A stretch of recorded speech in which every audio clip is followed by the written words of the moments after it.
শুভ সকাল আমার প্রিয় বন্ধুরা। কোচবিহার জেলা থেকে আমি কৃষ্ণা আমার ব্লগ চ্যানেলে তোমাদেরকে অনেক অনেক স্বাগত আর আমার অনেক অনেক ভালোবাসা। তোমরা যে যেখান থেকে আমার ভিডিও দেখছো আশা করছি প্রত্যেককেই ভালো আছো, সুস্থ আছো। আমরাও ভালো আছি। আজকে একটু রান্নাঘরের বারান্দাটা আমি লেপে নিচ্ছি, কারণ বারান্দাটা একটু নীলি ধরে গেছে, কেমন জানি লাগছিল, সেই কারণে 3-4 দিন আগে অবশ্য মোছা হয়েছে, তাও আরও একবার মুছে নিচ্ছি। মাটির ঘর তো প্রত্যেক দিন মুছতে হয় না, ওই যে 2-3 দিন পর পর লেপলে কিন্তু হয়ে যায়, অনেক সময় 4-5 দিন পরও কিন্তু লেপি আমি।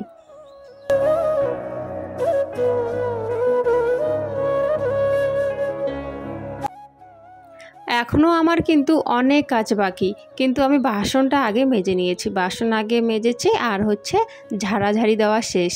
তারপর দেখো এখন ল্যাপালাপি শুরু করেছি। কালকে প্রীতমের বাবা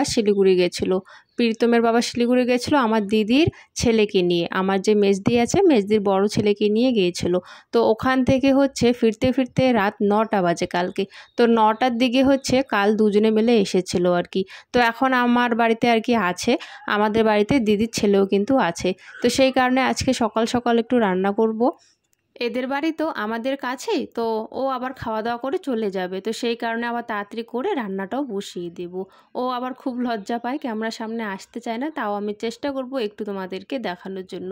আর আগে তো তোমরা ওকে দেখেছো, যখন আমি রাজস্থানে গেছিলাম, ও কিন্তু রাজস্থানে থাকে, তবে একটু দরকার ছিল আমাদের এখানে আর কি, ওই যে তোমার শিলিগুড়িতে একটু দরকার ছিল, তো সেই কারণে কিন্তু রাজস্থান থেকে এখানে এসেছে। তাই আর কি কালকে শিলিগুড়ি গেছিলো, কালকে শিলিগুড়ি থেকে রাতে এসেছিলো, এই যে এখন আজকে আর কি খাওয়া দাওয়া করে কিন্তু বাড়িতে চলে যাবে। ওদের বাড়ি আমাদের বাড়ি কিন্তু পাশাপাশি, একটুখানি আর কি দূর। ওর আবার টিকিটও হয়ে গেছে রাজস্থানের জন্য, আসার টিকিট একসাথে কিন্তু কেটে এসেছে। তো ও আবার কিছুদিনের মধ্যে চলেও যাবে দরকারটা হয়ে গেলে আর কি। যাই হোক, এদিকে আমি একটু লেবা মোছা করে নিচ্ছি। একটু বৃষ্টি হয়েছিল, তবে এখন কিন্তু আর বৃষ্টি নেই, সকালবেলা বৃষ্টি হয়েছিল একটুখানি।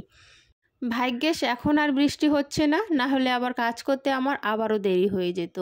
এদিকে আবার ভালো হয়েছে বৃষ্টিটা হওয়াতে, মানে এদিকে আমার ওই যে নীলি ধরেছে যে বারান্দায়, সেগুলোতে বেশি জল দিতে হচ্ছে না, বারান্দাগুলো তো ভিজা ভিজা, আর সাইডে ফাইডে উঠোনে কিন্তু নিচে কিন্তু জল আছে, তো ওই যে লেতাটা ওখানে দিচ্ছি, ভিজাচ্ছি, আর মাটির আমার বারান্দাটা লেপে নিচ্ছি। এইদিকে আবার প্রীতির প্রাইভেটের খাতা শেষ হয়ে গেছে, পাশে যে আমাদের দোকান আছে সেখান থেকে 10 টাকার একটা খাতা নিয়ে আসলো।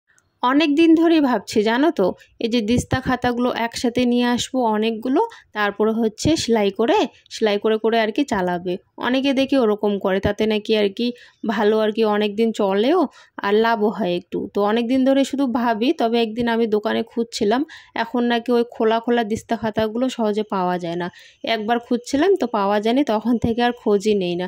আরও একবার খোঁজ নেব, দেখি যদি দিস্তা খাতাগুলো একদম খোলা খোলা পিন ছাড়া যে খোলা খোলা আসে না সেগুলো আর কি। তো একসাথে অনেকগুলো নিয়ে আসে আর কি, নিয়ে আসে যতটুকু দরকার অতটুকু পেজ নিয়ে সেলাই করে চালালে অনেক দিন বেশ যায়, আর পেজগুলো বেশ ভালোই থাকে মোটামোটা। অনেকে আগে ওরকম করে চালাতো, তবে মাঝখানে আমি যখন দোকানে গিয়েছিলাম তখন নাকি ওদের কাছে ছিলই না, এখন আর খোঁজই নেই না। যাই হোক, এইদিকে আমি লাপা মোছা একটু করে নিলাম, আর এখন কলেপারটা একটু পরিষ্কার করব। কলেপারে ওইদিকে একটু পাতা পড়ে থাকে, তো কেমন জানি লাগে দেখতে। তো প্রত্যেক দিন কিন্তু কলেপারে ওই সাইডটা আমি চান করার আগে কিন্তু ঝাড় দিই। এইদিকে কাজগুলো করতে করতেই চলো তোমাদের সুন্দর সুন্দর কমেন্টের উত্তরগুলো দিয়ে ফেলি। পুষ্পা বলেছ, দিদি তোমার ভিডিও খুব ভালো লাগে, তুমি খুব সুন্দর মেয়ে গো। তো প্রথমে তো অনেক অনেক ধন্যবাদ আর অনেক অনেক ভালোবাসা আমার ভিডিওতে কমেন্ট করার জন্য। আর তুমি কিন্তু নিজেই সুন্দর, তোমার মনটা খুব সুন্দর, সেই কারণে তুমি এত সুন্দর একটা কমেন্ট করেছো। আর পরের কমেন্টটি সুস্মিতা ভিলেজ লাইফস্টাইল, বলেছো দিদি আমার আর কিচ্ছু এখন ভালো লাগে না, কারণ আমার একটা ভিডিও ভাইরালে যায় না। তো প্রথমে তো দেখো চেষ্টা করতেই থাকো, কখন কোন ভিডিও কোন সময় ভাইরাল হবে না কেউ কিন্তু জানে না। তো তুমি তোমার কাজ করতেই থাকো, একদিন নিশ্চয়ই কিন্তু সফলতা পাবে। সত্যি এত কম সময়ের মধ্যে যদি হার মেনে যাও, 2 বছর হোক 4 বছর হোক যতই বছর হোক না কেন, কিন্তু হার মানলে কিন্তু চলবে না। যদি এত তাড়াতাড়ি হার মানো তাহলে তুমি আরও এগোবে কি করে বলো? হার তো আর মানা যাবে না। তুমি ভিডিও তোমার মতো করে করতেই থাকো, কোন সময় কোন ভিডিও ভাইরাল হবে তুমি নিজেও দেখবে, বুঝতে পারবে না। তো অনেক অনেক ধন্যবাদ, অনেক অনেক ভালোবাসা এত সুন্দর একটা কমেন্ট করার জন্য। আমিও আগে কিন্তু ওরকমটাই ভাবতাম যখন ভিডিও বানাতাম, যে আমার ভিডিওতে ভিউজই হয় না করব। কি না করব ওরকম করে আগে ভাবতাম। তবে সত্যি কথা বলতে আমি কিন্তু হাল ছাড়িনি। হ্যাঁ, তবে অনেক সময় এরকম হতো যে ধৌ আর ছাড়বো না ভিডিওতে ভিউজই আসে না, বেকার বেকার পরিশ্রম করে কী লাভ, এরকম করে ভাবতাম। তবে কিন্তু হাল ছাড়িনি, পোস্ট করাও কিন্তু ছাড়িনি, ভিডিও কিন্তু আমি রেগুলার কিন্তু দিতেই ছিলাম। তো সেই কারণে কিন্তু দেখো হঠাৎ করেই হচ্ছে আমার একটা ভিডিও কিন্তু ভাইরালে যায়, তখন থেকেই কিন্তু একটু একটু করে কিন্তু আমাকে সবাই কিন্তু চিনতে শুরু করেছে। আর এই দিকে দেখো আমাদের কলেপারটা কিছুদিন পর পরই নীলি ধরে আর এত স্লিপ কাটে না কি বলবো। আর আমি তো ভয়ে ওইদিকে যাই না, তবে প্রীতম প্রীতি অনেক সময় ভুলবশত কিন্তু ওইদিকে চলে যায় যখন পড়ে যায় ওরা।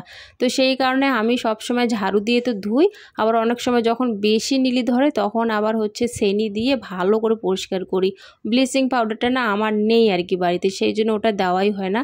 আর ওই পাউডারটার যা গন্ধ আমার আবার সহ্যও হয় না গন্ধটা, আবার বাড়িতেও নিয়ে আসে না ওই পাউডারটা, তো সেই জন্য ওটা দিয়ে হয় না। তবে ওটা দিয়ে নাকি শুনেছি ব্লিচিং পাউডারটা দিলে না কলেপারটা একদম পরিষ্কার হয়ে যায়, নীলি ধরাগুলো পরিষ্কার হয়ে যায়, স্লিপ আর কাটে না। তো ওটা আনাই হয় না, আর গন্ধ যা তার ভয় আমি আনতেও বলি না। যাই হোক, এদিকে আমার বাইরের কাজ সমস্ত হয়ে গেছে, আমি চান করে নিয়েছি। আর চান করার পর এখন ওই যে রান্নাঘরে চলে আসলাম একটু চা খাবো, আর ম্যাম এসেছে, ম্যামকে একটুখানি চা দেবো, আমরাও সাথে কিন্তু চা খাবো। তো সেই কারণে রান্নাঘরে এসে আগে চাটা বানিয়ে নিলাম। যেদিন আমরা রুটি দিয়ে চা খাই সেদিনকে কিন্তু ম্যামকেও একটা করে রুটি দিয়ে দিই, আর ম্যাম রুটি দিয়ে চা খায়। যেদিন বিস্কিট দিয়ে সেদিন ম্যামকেও বিস্কিট দিই, মানে যেদিন আমরা যেটা দিয়ে চা খাই ম্যামকেও কিন্তু দিয়ে দিই চা। আর ম্যাম কিন্তু চা খেতে ভীষণই ভালোবাসে, প্রত্যেক দিন চা দেই আমি, প্রত্যেক দিন কিন্তু ম্যাম কিন্তু খায়। সকালবেলা বাসনগুলো ধুয়ে ওইদিকে টেবিলটার মধ্যে রেখে দিয়েছিলাম, রান্নাঘরের টেবিলে জায়গা মতো রাখা হয়নি গুছিয়ে। এখন দেখো বাসনগুলো নিয়ে নিলাম, চা খাওয়ার পর জলগুলো ঝরিয়ে ঝুড়ির মধ্যে বাসনগুলো রেখে দিচ্ছি। আর এই যে তোমরা ওই যে সবুজ সবুজ যে আমার হাতে যে দেখছো প্লাস্টিকের যে তোমার ওই কি বলবো টপ নাকি গামলা, তো যাই হোক, তো সেটাতে কিন্তু আমি আলু রাখি। তো ওটা আলু রাখতে রাখতে একটু কেমন যেন হয়ে গেছিলো, তাই আমি কিন্তু ওটা ভালো করে প্লাস্টিকের গামলাটা কিন্তু ভালো করে ধুয়ে নিয়েছি। আর ওটা এখন রোদে দেবো, রোদে দিয়ে শুকাতে হবে, তারপরে হচ্ছে আলু রাখবো ওটার মধ্যে। আর ওই প্লাস্টিকের গামলাটা লটারিতে পাওয়া, প্রীতম লটারি যখন কাটে 10 টাকার, তো সেখানে কিন্তু পেয়েছিল। বেশ ভালোই হয়েছে, বড় একটা গামলাও হয়ে গেছে, ওর লটারি খেলাও হয়ে গেছে। ওই যে ছোটো ছোটো যে বল থাকে, ছোটো ছোটো বলগুলো যে দিতে হয় 2, 3, 4 নাম্বারে আর কি দিতে হয়, তো সেগুলো আর কি লটারি খেলাতে। তো যাই হোক, এইদিকে এখন আমার যেই টেবিলটা আছে টেবিলটাও একটু পরিষ্কার করে নিচ্ছে। আর টেবিলটা এখানে রাখার পর দেখো ওই সাইডে কত জিনিস টেবিলের উপরে, আর যখন এখানে ছিল না টেবিলটা তখন আবার কোনো কিছুই ছিল না জিনিস, মানে যখন যেটা হয় তখন আর কি ওর উপরে জিনিসের উৎপাতটাও আর কি বেড়ে যায়। আর এখন তো টেবিলটা ওই ঘরে নেওয়া একদমই সম্ভব নয়, কারণ জায়গা নেই সেই কারণে। এই যে দেখো বাজার নিয়ে আসলো, চিনি, তেল, আর হচ্ছে তোমার পটল, মাংস নিয়ে এসছে, মাংস না মাছ, মাংস নিয়ে এসছে। আমার হচ্ছে দিদির ছেলে এসেছে বাড়িতে, তো সেই কারণে একটু মাংস নিয়ে আসলো।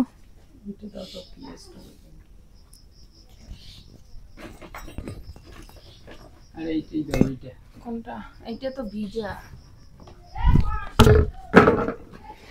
একটু ভিজা টাইপের, এটা ধুয়ে দিছি, ভালো করে শুকাই নেই।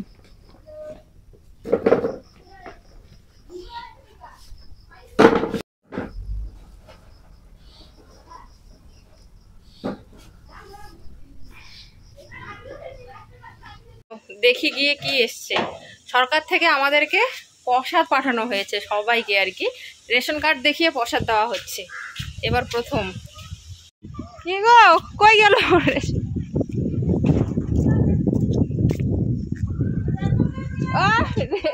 রেশন কার্ড দেখায় বলে প্রসাদ দেয়, কি সিস্টেম?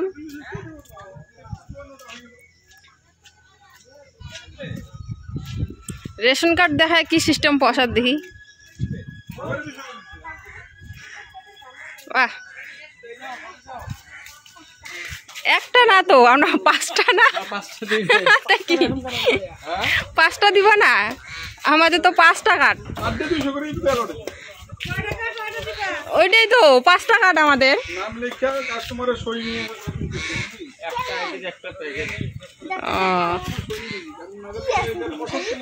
কি আছে বাড়ির যা দেখতে লাগবে, এইখানে আন, বাইরে দেখি কি দিছে, খোল, নিচে রাখ। কি দিছে দেখি, আস্তে কোন দিকে দেখ আগে, নাহলে পড়লে। আরে এদিকে না, হ্যাঁ এদিকে। ও মা, কি বয়স।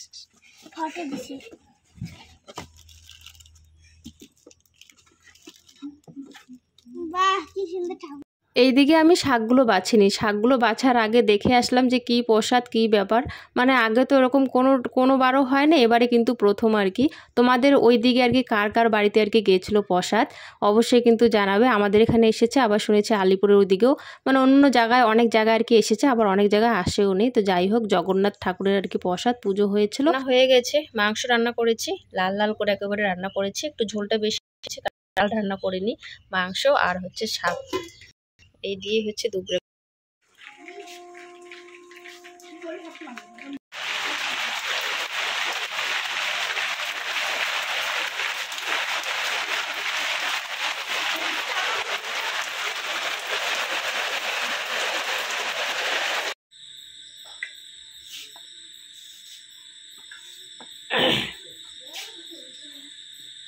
রাতের খাওয়া দাওয়া হয়ে গেছে, সবাই খেয়ে ওই ঘরে চলে গেল, আর আমি এখন গেটটা বন্ধ করে আমি এখন যাব ওই ঘরে।